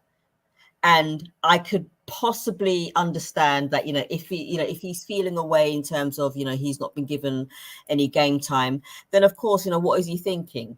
Do I stay? Do I go? Or do I just, try and fight for my place? So if I'd keep him, I'd keep him. I think he, when he is not injured and he's on top of his game and he scores goals, he's one of the best players. He's one of the best young players out there. And to see that go to another team, I'm not feeling that. I'd keep him. It's a very smart thing that not just you have said, Ebony, but Gary as well. Tony also chimed in with this, and we've got to be very careful, guys, because you can't for you to buy a talent like Smith Rowe, it's going to cost you somewhere in the region of 30, 40, 50 million. And remember, you're a team that's going for the title. So you need good players around your squad. You just don't go handing out good players like confetti. It's just something you can't do. So we got to be very careful how we manage this. You just cannot let go players of this caliber. And if you do, ensure that you've replaced them with quality players. Gary. Yeah, ESR 100,000,000% keep. I can share Tony's sentiments though, because if I was Emile Smith Rowe and I ain't getting to see no game time, I would just want to go play football. So I would probably be asking for a move if I was Emile Smith Rowe. But he's an Arsenal lad through and through, But again, it comes down to what the manager sees, doesn't it? And although we saw bits of rotation, I don't think it went anywhere near enough. I do want to say one thing to you, though. Judging from what the player has said and what Arteta has said, and me and Tony always talk about Mamba mentality, and that's something that Saka has in abundance. Smith Rowe doesn't have that. Smith Rowe has had a lot of, and I don't want to go too much into them on this channel because we support him as a player, but he's had a lot of psychological issues at the club over the last few years. And Arteta and Edu have had to help him along with that. But it's affected his game as well. So, we talked about Pepe, didn't we, a minute ago in regards to, yeah. So there's a lot of things about Smith Rowe that unfortunately our fan base doesn't really understand about him. But when you're saying that, if you look at some of the performances that he's put in when he has been given time, he's been very unlucky not to have 4 or 5 Premier League goals, right? He's had a couple cleared off the line, a couple blocked. He hit the bar in the last game against Everton? So he could have ended up with 4 or 5 goals from not actually playing many minutes, which would have been a great achievement. And he brings something different to the game, to the Arsenal team. He's got a different skill set to almost everyone. He glides into the box. He arrives late, like Aaron Ramsey used to do. Aaron Ramsey, yep. He runs beyond the striker. He can finish given the opportunity. And, he ticks the homegrown box. To replace him in the team, are you looking at now wary to replace him at 16, 17 years old? Maybe that's what they're looking at. I don't know. To replace him talent-wise, like you say, you're looking at 50 million plus to get a player with that kind of skill set into your team. But then who's the player that he doesn't know the league, he doesn't know English football? I think it would be madness to sell him and watch him go somewhere and blow it up if he stays injury-free. Yeah. I think that's for me, it's a keep. 100% it's a keep. So that moves on to, I haven't had a keep in a while. So here's my new keep.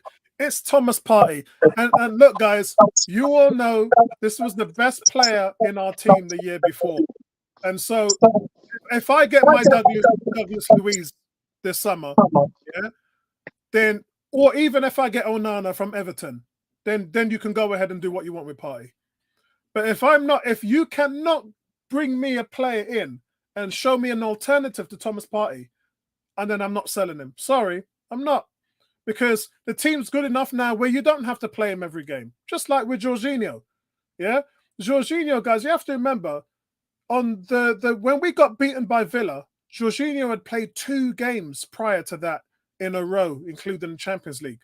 So a lot of these players that we have can't play every week.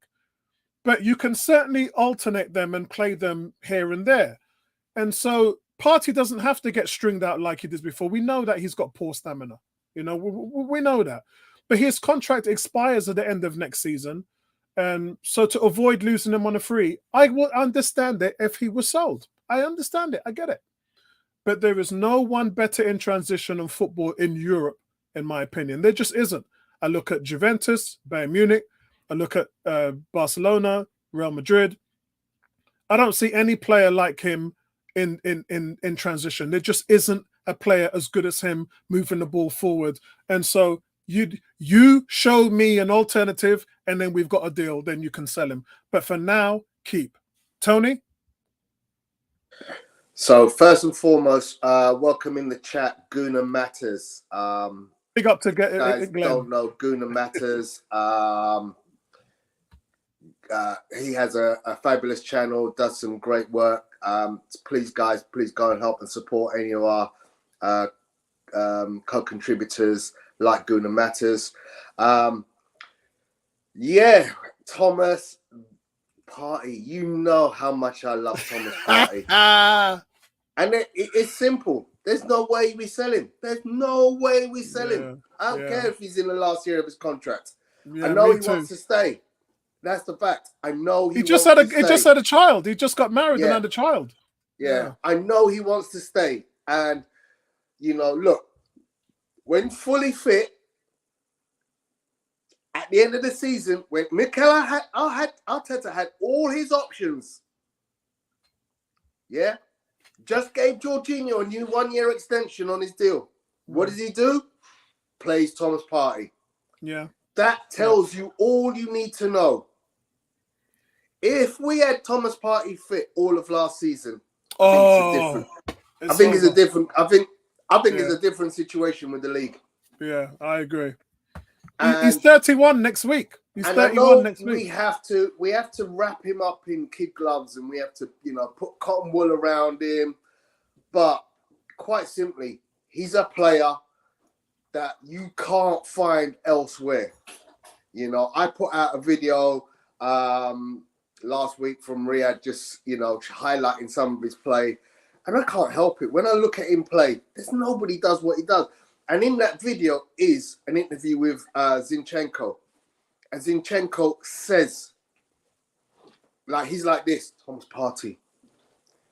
I have to consider that I played with Rodri, I played with Fernandinho, but Thomas Partey is different. He knows how good Casemiro is, but Thomas Partey, he's just different. He's the best. And for that reason, you just don't let that go. And the idea for me is you bring another player who will be his natural successor. Like an Onana. Keep him along. Yeah. Because Jorginho isn't going to be there next season. I'm convinced. Yeah. He's old. Yeah.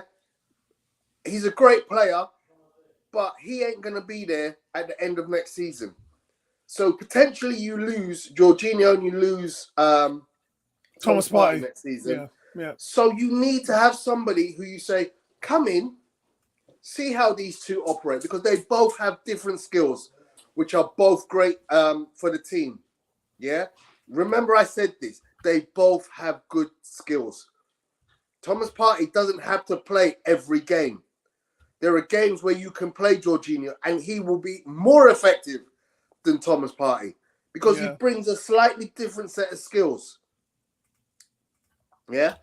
I believe Declan Rice is learning so much from having those two players to work with week in, week out. So you bring a new player in and you say, do what Dex has done. You get your opportunity when you can, you impact when you can, but look at what these two guys are doing.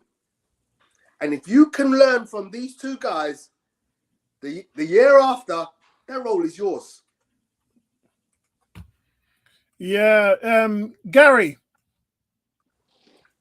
Thomas Partey, 100%. Partey. 100%.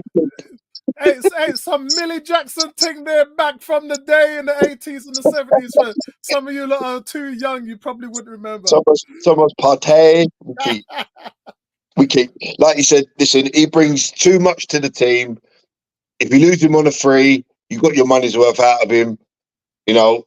But one thing that must happen, and both of you guys have said it, you've got to play him sporadically to get him through the season. So in the big games like the Cities, the Liverpools, the Tottenhams, that's when you want him playing.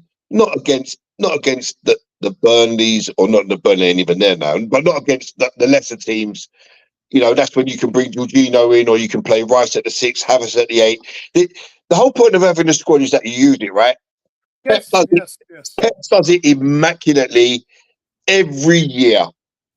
Yeah. You know, he's not afraid to leave De Bruyne on the bench, Grealish on the bench, Haaland on the bench, Ederson on the bench. He uses his squad because it's a squad. Arteta hasn't got there yet, but he must improve, because you don't want to see Thomas Partey playing against Ipswich Town when you got Man City next week. Yeah, exactly. You know, so if you lose him on a free, happy days. Tony hit the nail on the head. You know, you bring in an Onana or a Douglas Luiz. Well, Douglas Luiz is probably already ready made, but Onana may need that understudy role for a season to adapt. But Onana's my guy, and I've watched Onana every time he plays us for Everton, and he's just a beast, man. I think he's better than Caicedo. I think he's better than Caicedo. Yeah, Everton are in double trouble. They've got is it 500 million by the end of June, or they go bust?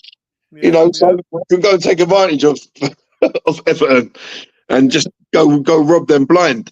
But yeah, you know, Partey, you can't get rid of this guy, man.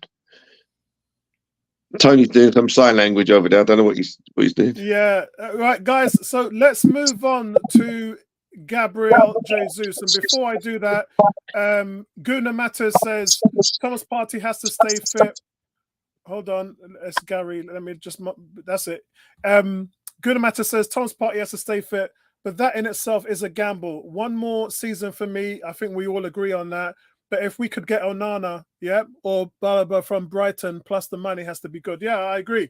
And we can take advantage of that. Bro, I would take Onana. It was the game, the first half of the season, when we went up to Goodison. When I saw him play us, I was like, this guy is legit.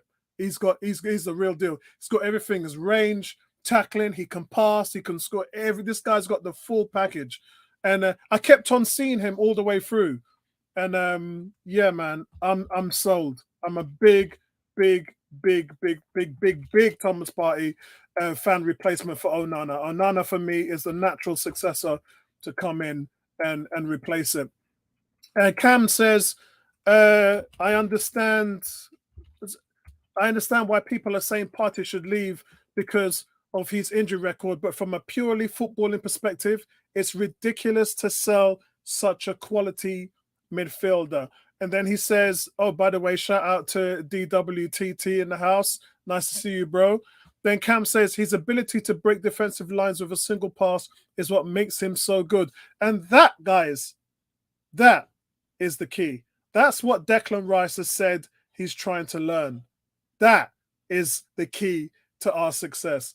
He says what we need to do is use him more in offensive transition This is the reason why some people are saying, should he play the 8 or should he play the 6 or should Reiss play the 8 or the 6? But because I've seen Declan Rice now, 8 goals, 9 assists, I'm quite happy to keep him at the 8 and leave Thomas at the 6 and just let him do what he does. It's not only that, Apollo. Declan Rice has got the legs to get up and down, up and down. You don't want Thomas Partey going up and down, up and down. That's why Tony was screaming when he played right back. No, we don't want him on the overlap. Oh God! How many times have we talked about that right back situation? And I still cannot. I know you guys are going to ask me what happened. What happened? I cannot disclose it, because if I do, then they're going to know it was me. And this video is going out to everybody as well. The guys in the panel know, but they've done a good job. They don't spread all the stuff that I get from London Coney. So sorry, guys, cannot do it this time. Gabriel Jesus, I'm gonna go keep on that one. Look, will he ever go a season injury free? I don't think he will.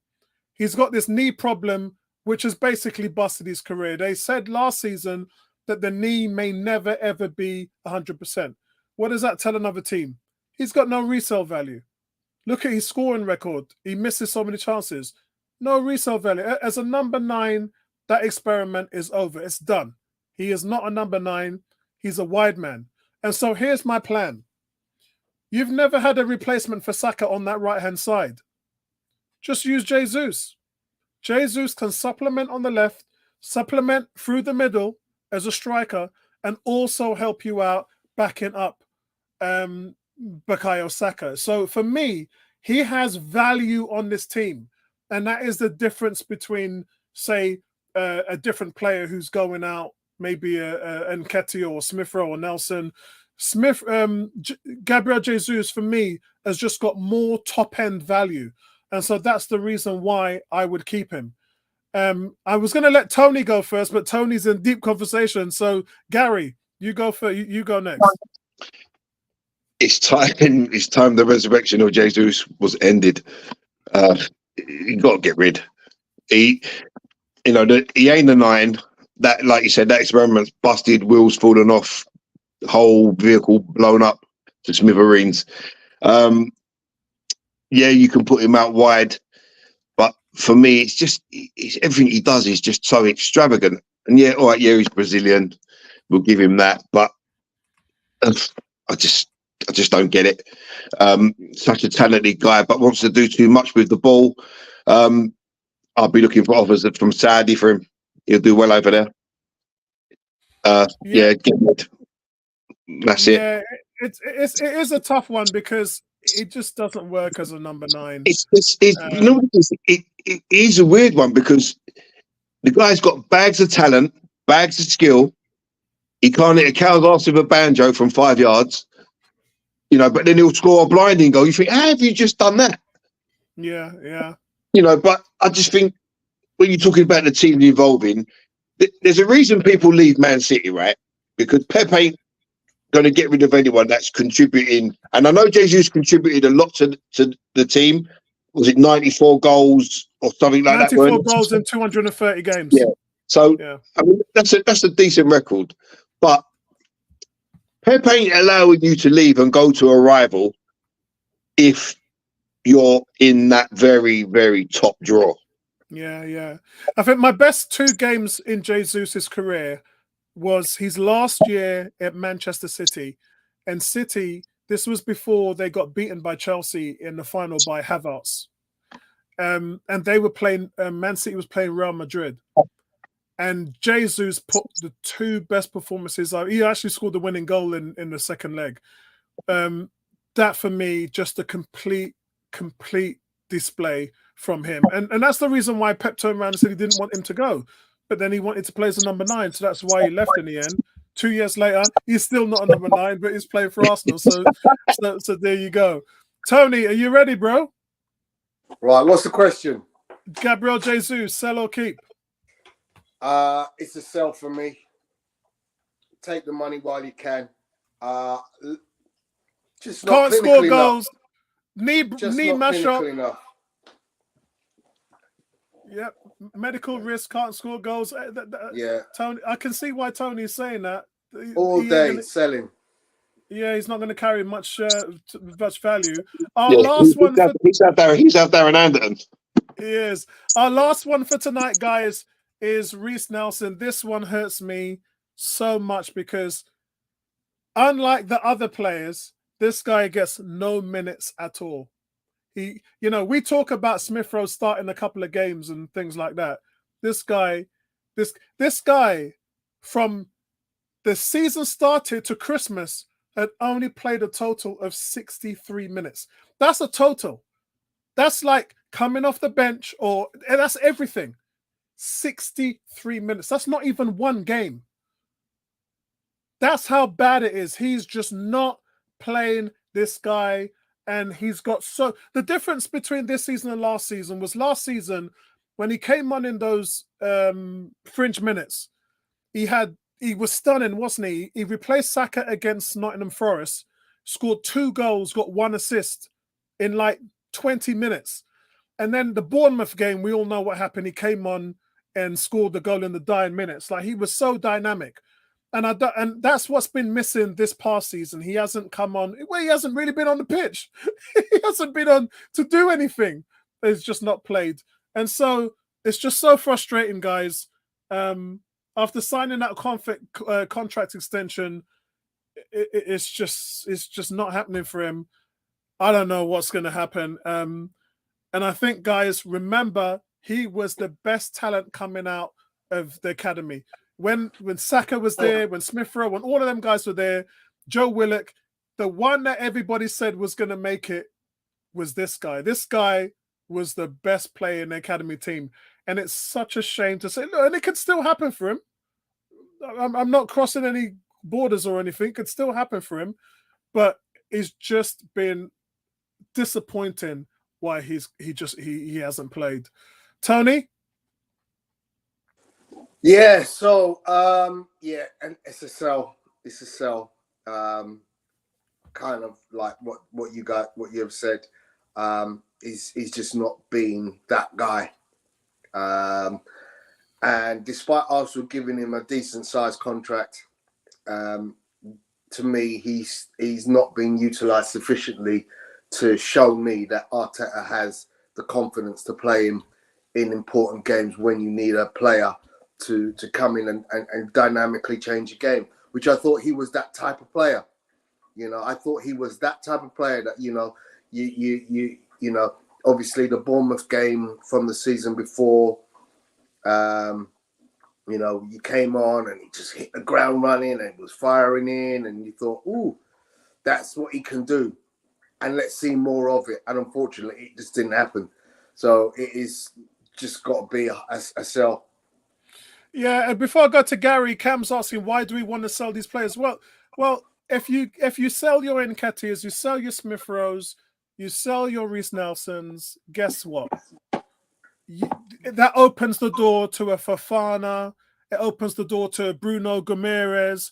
It opens the door to a Victor Gyökeres. It opens the door to a Gerard Hatto. It opens the door to so many different options. So, look, nobody loves these players more than me. I talk about them every week. You guys are probably fed up to the teeth of me saying how good the Nketiahs, the Smith Rowes, the Nelsons are. But the time's come and gone, and you got to learn how to move on. Does that make sense? If you're standing still, then you're in the business world, you're falling behind. So in the sporting world, the same applies. And that's the reason why I'm saying sell, because the only way we can move forward is to bring in those players that I just mentioned. Get some fresh players that are going to push the levels that we've already got. Do I like Smith Rowe and Nketiah and Nelson? Yeah, I do. Are they going to push the levels of the starters that we've got? No, they're not. And that's just me being honest. So don't feel too bad when we're talking about these players in this respect. It's just the natural order of things. Gary? Yeah, this one breaks my heart, man. I love the guy. Love the guy. I think he's never let us down. And even there's been a couple of times this season, let's not forget, right? There's been a couple of times this season where he's come on and a team has broke on us. And he has put in the sprint of all sprints and got back and nicked the ball off the attacker as he's going through on goal, and that's happened twice this year. But I doesn't play him. I don't understand why, because we've all seen Saka carrying an injury. You've got Reiss Nelson sitting there. Martinelli's form dropped off. Reiss Nelson's still sitting there. Jesus injured. Reiss Nelson's still sitting there. Yeah. Do you know what I mean? I just don't understand it. And he's got bags of talent. He gets the ball. He wants to beat people. You know, Bertram's always like, we haven't got no winger that can beat people. Well, we have. He's just sitting over there. You know, he's just sitting there. That's one with a big coat on. That's him. Yeah. You know, but unfortunately, if I was Reiss again, much like ESI, if you're not going to play me, tell me. Let me go play my football somewhere else. And if he goes wherever he goes, I wish him the best of luck. Yeah. And it's a gutter. It's a gutter because I think he's a special player. You know, but when we're talking about, Tony said, you know, the impact, but you can't impact a game if you're coming on for 4 minutes. What are you going to do in 4 minutes? Yeah. You know, the substitution, you put him on half an hour to go. Give him an opportunity. Give Eddie, all of them, give him an opportunity. You bring Fabio Vieira. We've seen it a couple of times where he shoves him out on the wing, and he looks lost. But you got a winger sitting there that you don't play. Yeah. 100%. So I don't understand it. So unfortunately for me, with Reiss, it's a sell. Get as much of him as you can, and good luck to the boy. Go and play your football somewhere and go and be a star. Yeah, agreed. Right, guys. So that's pretty much it for tonight. What I do want to do is ask you guys' opinions about obviously the video that I just put up was about the away kit, which I'm holding up now. So what's your thoughts on these kits? I gave this black one an 8.5 out of 10. The home kit I gave an 8 out of 10. And this blue kit, this turquoise purple kit, I'm gonna give it a 7. Have you got that one, Apollo? No, I'm gonna be getting probably this one's coming to me, so this one they're sending me anyway. So I'm gonna be getting this one next week. Okay. What's your thoughts on it, Gary? What's your thoughts on the kits? All 3 of the kits as a whole. The home kit I like. I'm going to give it a 7 out of 10. I think it's decent. The away kit, when I first saw it, wasn't too impressed, but much like the green one where we had the conversation, it's one of them that grows on you. And I loved the kit back in the 83 when we had that same colour? Yeah. 83, 84, something like that. I loved it then. So, but the black one's sort of grown on me. I'm going to give that an 8.5 out of 10. And this one here, for me, is a 10 out of 10. I love it. So do you know how many messages I got when I put that video up? And I mentioned Tony Cox in that video that I put up, because not a lot of people actually knew what Honor Oak was. I was surprised when I looked at my feed. I checked in. I had 82 messages on my phone. I was like, "Oh, they're sending me 82 messages." And then I read them all, and it was like, "Apollo, thanks for the video," because I had no idea that this is what this top represented. I was walking around Westfield, and people were saying, "Yes, the new African top, the new Kenya top, the new." I said, "It's got nothing to do with Africa. It's got nothing to do with Jamaica." And then so that's why I added that element into the video, because quite frankly, not a lot of people actually knew when the trainers launched a couple of years ago, it was really low key. Never seen anybody wear them, by the way. I've not been able to get a pair. I've seen them on eBay for like 200, 300 pounds. So I don't own the old the Honor Oak trainer set, which they put out in limited edition. But the jersey basically applies to Ian Wright and David Rocastle. And what's your overall thoughts on that? Are you talking to me? But I'm going into Tony. So your thoughts about the homage for Ian Wright and Rocastle? I'm slightly underwhelmed by the entire trio of shirts, if I'm being honest. But I say that about kits sometimes, and then they grow on me. I mean, last year's blue and green, I could never get myself around to how much do I like it? Do I make an investment and go and buy it? Because one of the things I'm aware of is I can't just keep buying top for the sake of buying. I know you buy everything, but I can't because I just don't see the purpose in having stuff that I'm never wearing. And last year I bought the two kits I bought last year were the white concept with the flash, with the gold, and the Maharishi, which you saw me wearing in Saudi Arabia, in Riyadh.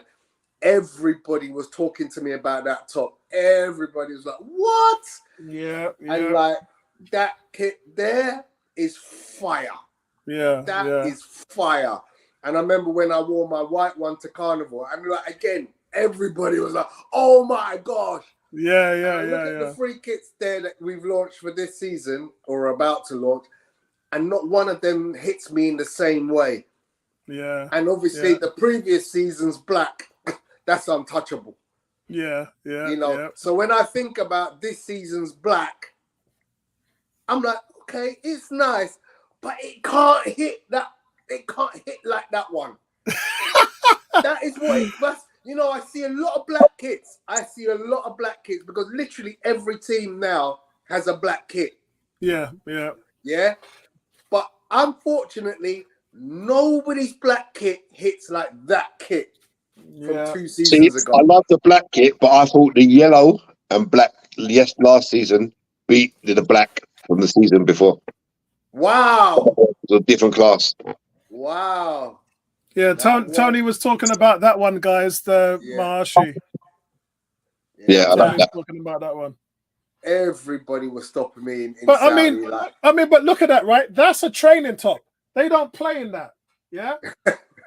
This is a training top. This is the other Ian Wright one. That's a training top. They don't play in that. Yeah. This is a training top, the Jamaica one. They don't play in that. So could you imagine, like, it's got beyond now us even buying kits. We're just buying everything because it's so good. Hey, I'm struggling, man. I'm struggling. And we know Elfie. And we know a guy called Elfie. Yeah. I'm struggling, man. And the thing is, because I do so much business with him, with the channel and everything, he sponsors the channel, right? So yeah, it's difficult for me not to have the kits because I have the channel as well. I have the kits and I wear them all year round, and that's just the way it goes. So yeah, I can't get out of it. I'm afraid, Tony. Unlike you, it's starting to pile up. This thing behind me. Yeah, and that's exactly the situation, Apollo. Oh, you know what, Tony?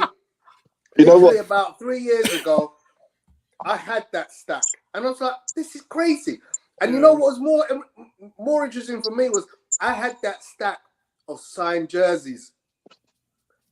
So now I was like, no, I'm giving this to the family. So I gave away, and if I go in my family's houses now, I go to my cousin's house, and there's one of my tops, the signed top that I got for myself. I'm giving it to him, so I can see it because I couldn't put them all in my place. It's lucky his cousin's called Tony.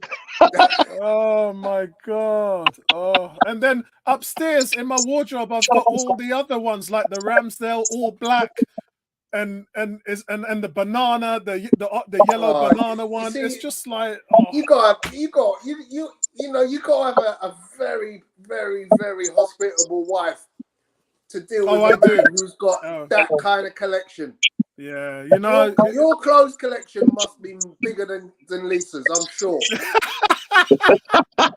And women don't like that. You're not far off. He's got 7 walking wardrobes, Tone. What are you talking about? Yeah, you're not far off, man. Oh god.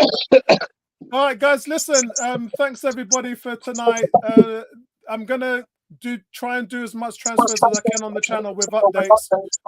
But really, we've got over the review of the season, the launch of the kits. I'll keep doing them, and then obviously this one, which is players in, players out. The only one that I didn't do today was Jorginho because we know he signed that option, and then I didn't do Jakub Kiwior because I thought that would be completely and utterly stupid considering he did so well this season. In a position, quite frankly, that he doesn't play in. And so that's the reason why, you saw Saliba play every single minute. next season, I don't expect them to, because Jakub Kiwior can come in and do a job really, really well. So that's it from me, guys. Any closing comments from you two? Nope. Excellent. Okay, then, you're guys. gonna see me go into a bit of radio silence as best as I can, because I literally can't stand it all. Look, I trust the process. I think, I've had it out with people in other Arsenal groups about, oh, well, why doesn't we buy this and why didn't we buy that and why didn't we do this? And I'm like, trust the process. Last season, at the start of the season, I got hammered for supporting Havertz, and I was telling people Havertz will be better than Granit Xhaka. Yeah. And there's people to this day saying to me, but Granit Xhaka's now an invincible. I'm like, well, does that make him a better player than Kai Havertz? Yeah. The thing is, not only did he, well done to well done to Xhaka, him, but when you look at Havertz scoring 14 goals, that's double what Xhaka had. And not just that, this is the key factor, guys. The defensive stats, man. Number 1 in duels. He won the ball more than any player in the whole season, including Declan Rice. Yeah. Yeah. And you have to kind of look at the whole thing and go like, look, Granit Xhaka was great in his last season at Arsenal, but it took him how many years at Arsenal to get to that point? Yeah, exactly. And in Declan Rice's and Havertz's first season with us, both 24 years old, they've done more than what Xhaka did. Xhaka had 7 goals, 7 assists. Both of them surpassed these numbers. So, yeah, it was nice when we had it. And as I said, good luck to anyone who supports Granit Xhaka. I am a Granit Xhaka supporter now, because he turned it around. I know you, especially Apollo, were harsh on him. I don't even think unfairly harsh because of what he said about the fans when he had his little tantrum. But he turned it around. And, for his years of service to Arsenal, salute to you, sir.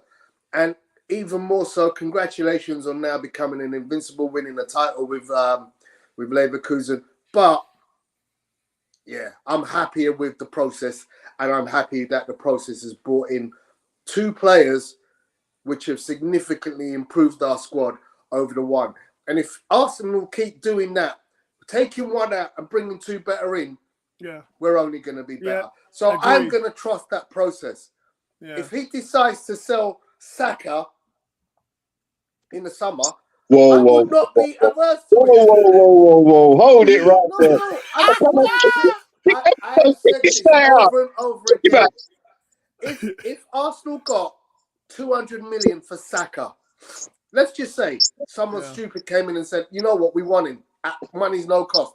And we got rid of Saka for 200 million. And we bought 2 players, 3 players. I'm like, yeah. No player is the player to me that is unsellable right now is Thomas Partey. Yeah. Because you can't find another Thomas Partey. You can't find there isn't one out there. A dime a dozen. You can find wingers, strikers, a dime a dozen. You can't find a Thomas Partey. Yeah, if I sold Saka, I'd get Kudos on West Ham and maybe Ossiham. That would be it. You go in with that front line. And you still have money in the bank. And you still have money in the bank, exactly. All right, then, guys, listen, thanks for joining me for tonight, man. I'll be hitting the rest of you guys back up with transfer news. Thanks, Tony. Thanks, Ebony. Thanks, Emerson. And thanks, Gary. Appreciate it, man. And listen, guys, we're gonna have to figure out somewhere to go and eat soon in the next couple of weeks. Maybe meet up at a pub and go and watch one of the games that we're not going to cover. I think it's fair to say we'll stream the England games here on this channel. So yeah, maybe the opening game of the tournament, we might go and meet up in a bar somewhere in Camden and go and kind of chill out. All right, guys. No worries. I'm down with that. All the best, man. Peace out, everybody.